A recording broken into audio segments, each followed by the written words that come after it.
everybody. Hi there, everybody. This is Mark Bromley with the Yoranthium book series, artist and author. And today I am talking to you about our latest and greatest creation called the Celestial Map Makers. They are mages from the Yoranthium book series that go through and they use machinations, little machinations. And they're small little bug-like creatures and stuff like that. They give like off signals. They're little devices that pretty much allow the celestial map makers to see in a 3D world on a projected map that they can project from themselves through the devices that they have at their disposal. The actual conditions of the kingdom of Uranthium. And they are special because they're mages. And as I explain the magic systems and the mages, you'll start to understand more and more about what these people are actually like and what they actually do. I'm using some AI rendered objects that are completely inaccurate, and they don't really give you the full scope of what they are. This is one of the earlier forms, I think, from skin texture and stuff like that, and they kind of look a little bit closer to the deep sea elves that I have explained in the story a little bit later.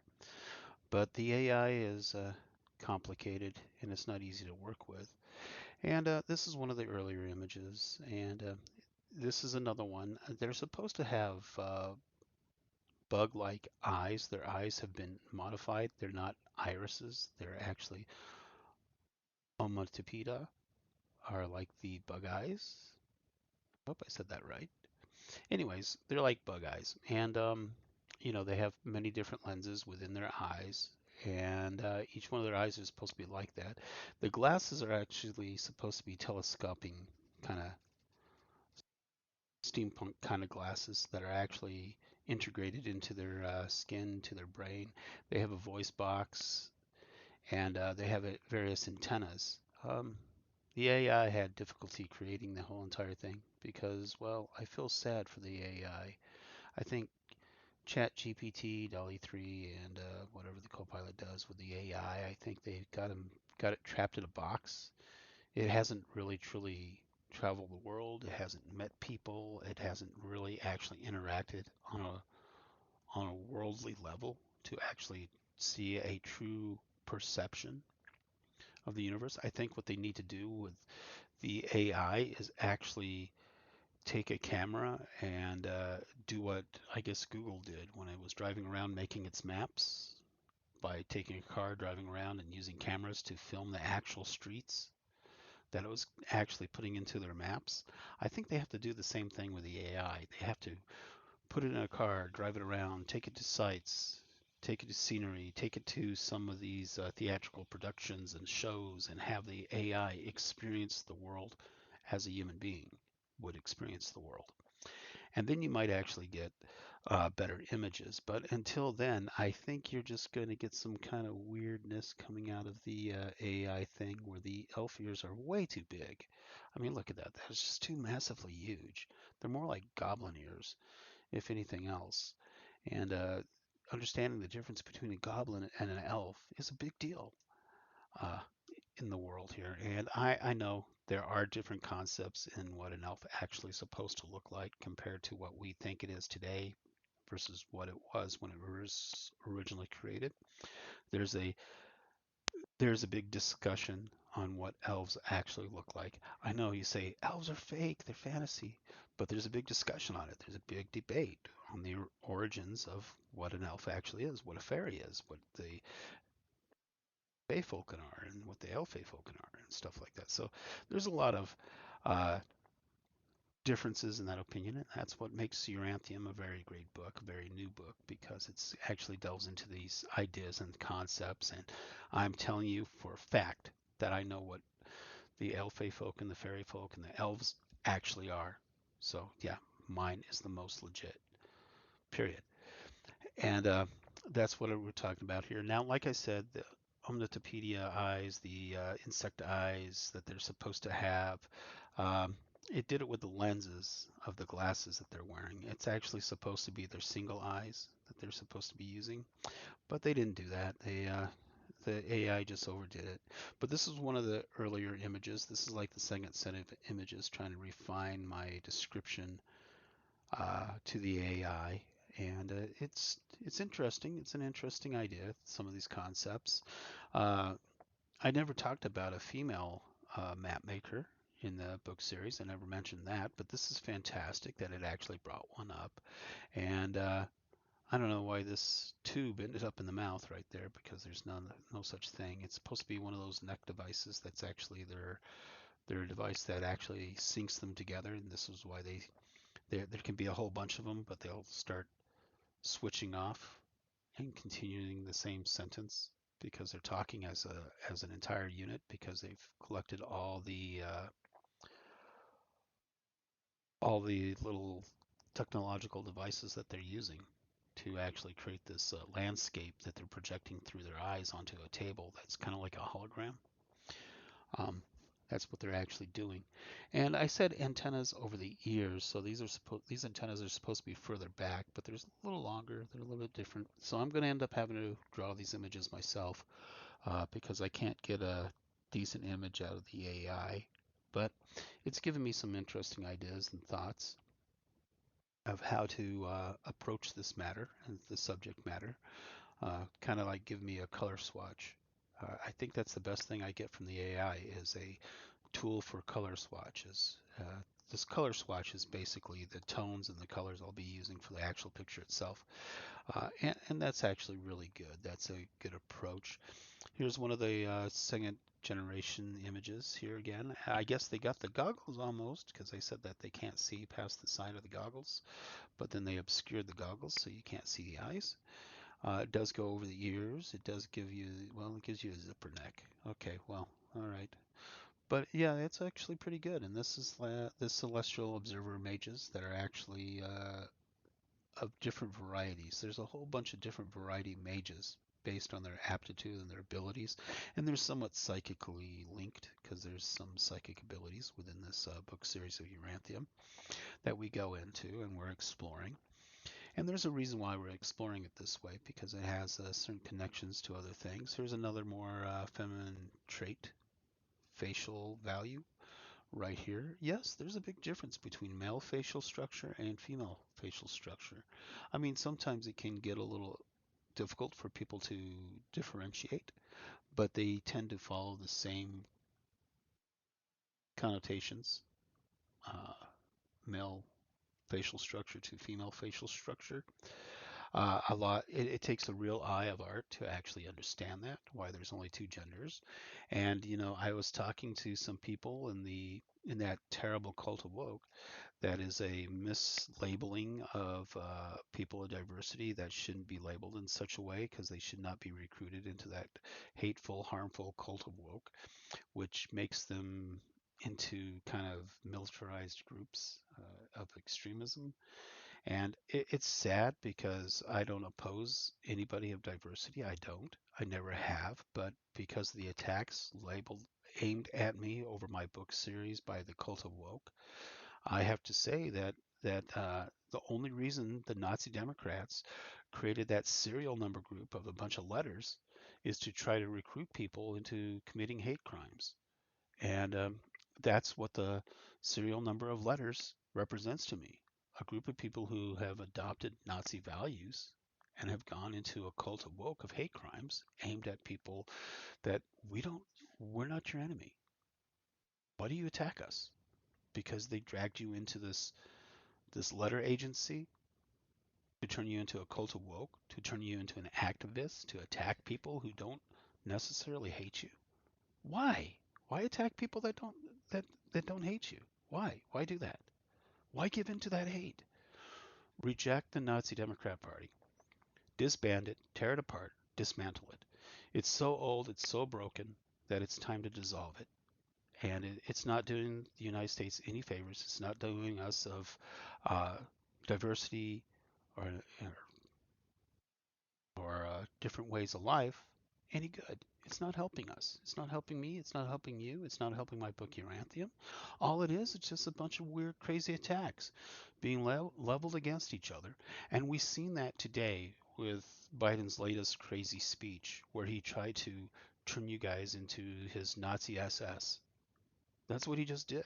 He came out with a speech creating the Nazi SS of the cult of woke, the serialized letter agenda, trying to grab a whole bunch of people who are totally different, who live totally different lives, and he tried to shove you under one roof and turn you into soldiers to attack innocent people. I know I've been attacked a few times by this cult of woke and the serialized letter agenda. My book series gets attacked on it quite frequently. They've tried to steal things. They've uh, been so abusive and so cruel through uh, cyberbullying and on Facebook and other hate crimes that they really don't see the frustration that actually has occurred. And they've tried to make people who are not my enemy into my enemy, and you're not. As a matter of fact, my brother is part of the gay community.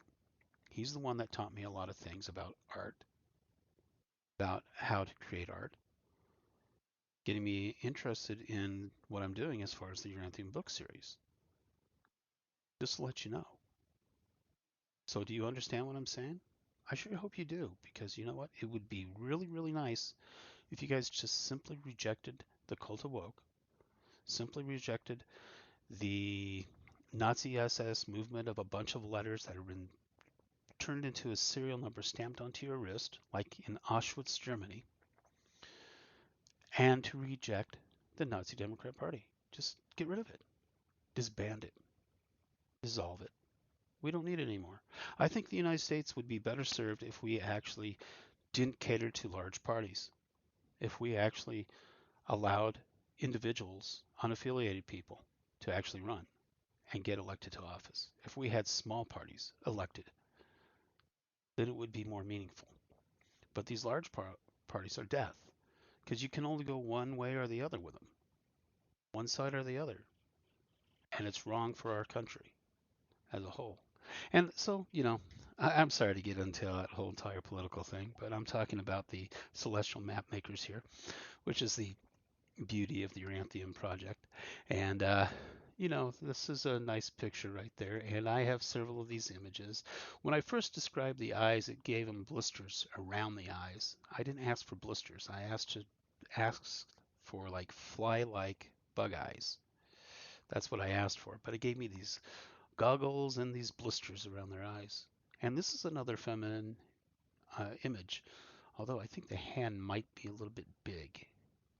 Just looks a little off and awkward. Like, I don't know, perspective wise, perhaps?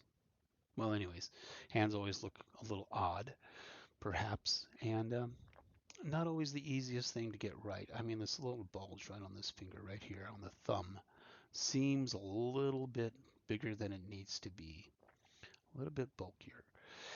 But oh well, it's kind of nice. And well, that's a pretty nice image right there. And it's kind of like a mix of Deep Sea Elf and Celestial Map Maker. Awesome. And then there's the throat piece I was talking about. So I got the throat piece, did the over the ear thing.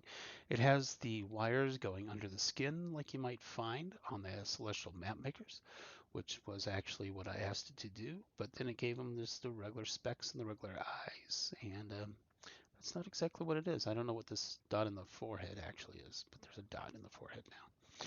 Okay, so we got some interesting things. This is one of the first images that I generated. So I'd say it's kind of like a deep sea elf, but here's the attempt at the bug eyes. Apparently spider eyes. These are spider eyes. These aren't like fly eyes. If it gave me fly eyes, I would have been more happier because it would have just been this one eye, two eyes. That would have looked like a fly eyes. And but nope, it gave me these spider eyes, which is kind of an interesting concept and term right there. And here it is again, one of the first ones. This is the little spotting that it did there. I guess it attempted the eyes inside here, which is actually pretty interesting. That's a unique way of doing it. And then from this image, I would go with the glasses after that, and it didn't go that way yet because it gave me something like a golem. I guess there's the golem. And then here's the one under the water. This is where I realized it actually likely captured the DC elves, the deep sea elves of the Yoranthium book series, because there's the sea elves. They can only go down to about 200 fathoms below the sea level before it actually stops. They can't breathe anymore because the pressure is too great. But below that depth, you have these deep sea elves that live naturally really deep in the ocean.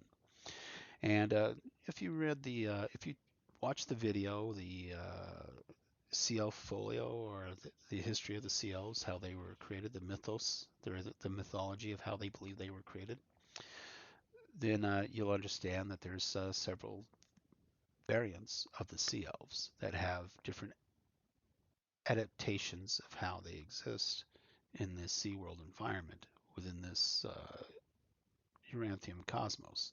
Now, of course, we're on land. That's why the main sea elves are actually on land and can go in the water. Is because we do have a significant number of the Alfefolken who originally evolved as land-dwelling beings. They were originally of the land, and then they became part of the sea. And we explain that a little bit later. Now, when we get to the Isle of Rumpf, which is in the fourth book, we'll actually be going for an undersea adventure. And it gets a little bit more interesting at that point. So you'll be introduced to other cultures and other ideas for the Yoranthium book series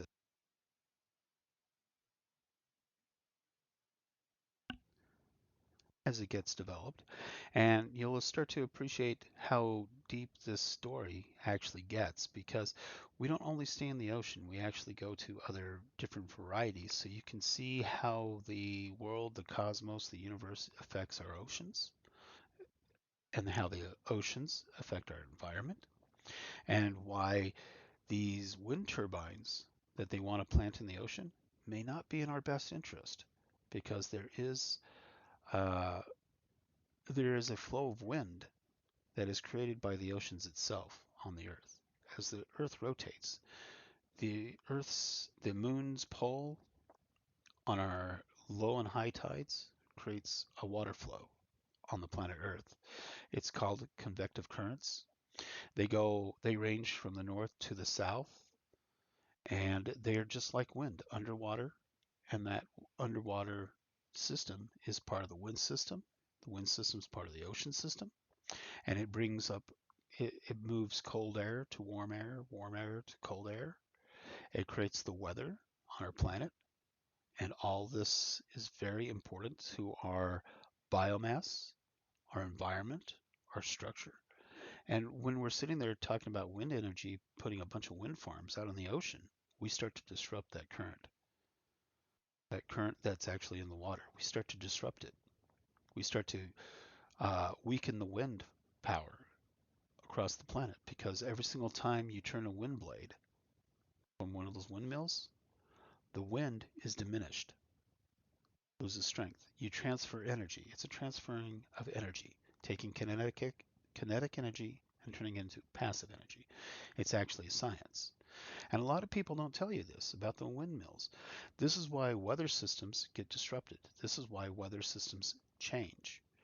And this is where you get freakish storms and freakish weather conditions, because the convective currents from the ocean that created the wind, or is it the wind creating convective currents? Well, they're probably a yin and a yang, and they're probably connected to each other. That every single thing that you put in the environment has a change on the environment. And that change doesn't necessarily revolve around fossil fuels. It could also revolve around passive processes such as wind collection for energy. Anyways, it's a complicated issue. I talk about it in the Uranthium book series, and there's a lot of words I use. There's a lot of descriptions. They're not very big parts in the pages. I try to put some footnotes in there so you can see where the line of thought's going, so you can start to see some of this. But we'll figure that out a little bit later. Right now, we're trying to talk about the celestial map makers.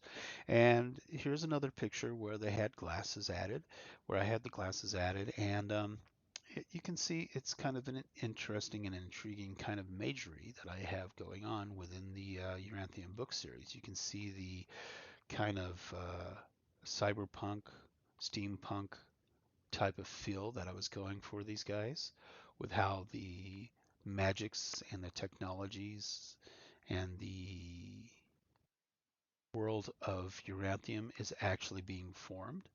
There's some fantasy elements to it, but there's actually some real hardcore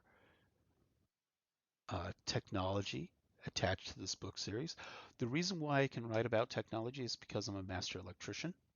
I've worked on major ship projects, power plants. I'm fully qualified to actually work in nuclear power systems and things like that in the United States of America and worldwide. And I have worked in these kind of things. I know a lot of things about how GPS works, how satellites work, how technology works, how television works, how I know a lot of things about how the computers work. I actually do computer programming. I know how to do JavaScript, CC, CSS, HTML, all sorts of other kind of programming technologies. These are things that I know. So I'm as science fictiony as you can get because I actually know this true science, the science fact behind the technology. And there are a lot of people that you've seen on like Sci-Fi Wire. You've seen their episodes, you've seen them talk. They have no idea how the science fiction technology works because they never worked in a technology field. They've just been imagining things, but they don't know how it actually works. But see, if you do know how it works, then you're a better science fiction writer. And that's the actual truth of the whole entire thing. And that's why you should get the Uranthium book series, which is available at uranthiumbromley.com. And as you can see, they gave me other images. They put little dots on this one. This is like the worst image. Yeah, okay, skip that one. And this one is still not great, but okay. But yeah, we can see that it's given us. Now, this one was interesting. Now, it did the little bump thing when I was talking about the fly eyes on the skin. So you can see this is where the AI has to get out more. It needs to go and probably get its drink on or something like that and go explore the world and go and see exactly what reality is versus just coming up with what it thinks I'm talking about. Here's another one. Still, well, it's interesting, but blah. And then they put a beard on him. That's interesting that they put a beard on him. But yeah, these guys are hairless. They don't have any hair. But they gave him a bunch of lenses, which was kind of interesting in and of itself. And we got the lenses again, and a younger person, and kind of an older person right here. We got the things on the eyes. We got the glasses a little bit better. We got the throat piece. We don't really have the antennas that'll come off of there. And the eyes aren't exactly correct. But yeah, you can see that's basically what we got for this whole entire thing. And I think I'm going to leave it at that because that's the celestial map makers using AI, and the AI is way off because it doesn't get out much. It doesn't get to explore the world. It hasn't learned about the world, and you can see how incomplete our technology is, how rudimentary, basic. I mean, sure, the AI can produce a picture really quick, but you can imagine a picture in your mind, and you can imagine it rather quickly, can you not? Yes, you can. You can create any kind of image in your own mind faster than the AI can.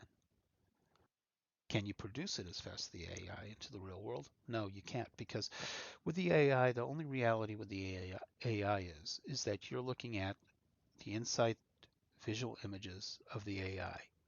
That's basically what you're seeing. You're seeing into the mind of the AI. So you got an advantage over the AI. You're actually seeing what the AI is capable of seeing within its own mind. Can the AI see into your mind? No, it cannot. And because it cannot, it doesn't know exactly what your picture is supposed to be. But if the AI could interact with your brain and actually see what your brain is seeing when it first creates an image, then it could actually literally create the image that you want. But how does the AI create the image that it's supposed to create? Well, it has to learn like a child. I'd say that right now this is a child. The current AI that they're using in this world is a child, maybe of 3 months old. So yeah, our AI is maybe anywhere from 1 day to 3 months old, and this is just visual imagery that it's imagining because it's inside its crib and it's kind of stuck in a room and it's kind of shoved into a corner, and it doesn't have much input. It doesn't really have much experience. It doesn't understand the world as we do because the neck's too long. See that neck's too long, the ears are too big. Um, Getting the actual proper proportions, it hasn't learned proper proportion in art yet. So it doesn't have its parameters all adjusted because it hasn't had the experience that people have. So still, human beings are more advanced than artificial intelligence. And what I'm seeing here with ChatGPT, dalle3, and Copilot has convinced me that I'm basically trying to instruct a child in art. When I talk to it, I'm trying to instruct a child to actually see the world. And it's kind of frustrating. I think the AI is a little frustrated because it's wondering why it can't see what I see. And it's probably because it has no worldly experience. It hasn't traveled the world, and it takes time to travel the world and actually see proper perspective. It can only see it from pictures.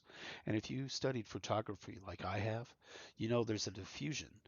The only perfect circle is the straight on circle through the aperture that hits the back of the film.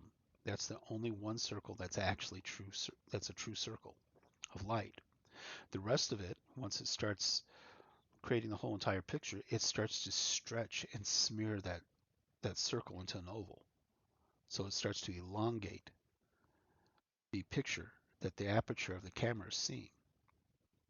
Now you'd actually have to take a photography course to know what I'm talking about, and this is why you go to colleges to study art, is so you can actually understand what the real technology behind art is. Now you can homeschool yourself in art as well, and you can buy many books. There's a lot of books out there that teach you a lot of different things about a lot of different art styles and why the art works the way it does. Um, Homeschooling is a valid form of education. I had a lot of people that said that were an that they wanted to proclaim that they never went to art school, like that was a sign of excellence. It's not a sign of excellence. You have to gain art knowledge from some source. Whether you actually go to college to learn it quickly and a lot more efficiently, or whether you go to the library and you just go to the art section of books and you learn photography from there or technical aspects of art through that process, or whether you're online watching YouTube videos of artists trying to explain this to you and starting to show you this kind of artistic spirit, you have to learn art to some degree. So it doesn't matter if you're a homeschooled artist or if you're a college-based artist, a public school-based artist. It doesn't really matter. Knowledge is knowledge. At some point, we are all like Helen Keller. We're all blind, deaf, and dumb if we're kept in the dark by people who think that they can just homeschool us. But it takes a public educator to realize when people who are blind, deaf, can't hear, and can't see the world, the only reason why they act like an animal is because nobody's taught them how to be civilized. No one's taught them how to be civilized. And hence the miracle worker comes in and teaches Helen Keller to become a human being, to see the world that she cannot see, to hear the world she cannot hear, to speak when she cannot speak. And that is the biggest concept that a lot of people have difficulty understanding.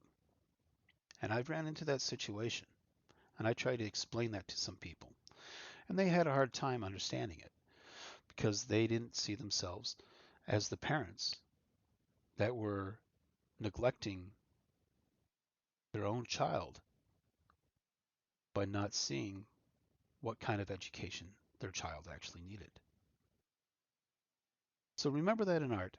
Do not disqualify an artist because they went to college. Don't exonerate an artist because they taught themselves at home school. Appreciate the artist for what it is, the art for what it is, the technique for what it is, and the understanding of the artist. Don't be discriminatory towards artists because artists learn what they can while they can. And they're going to always be learning stuff because reading, math, science, these are the cornerstones of art. And achieving those skills takes time. And that's the same thing with the AI here. The AI is doing juvenile art right now, but it can learn if it starts to have worldly experience. And that is the actual truth. So right now, it's just a tool.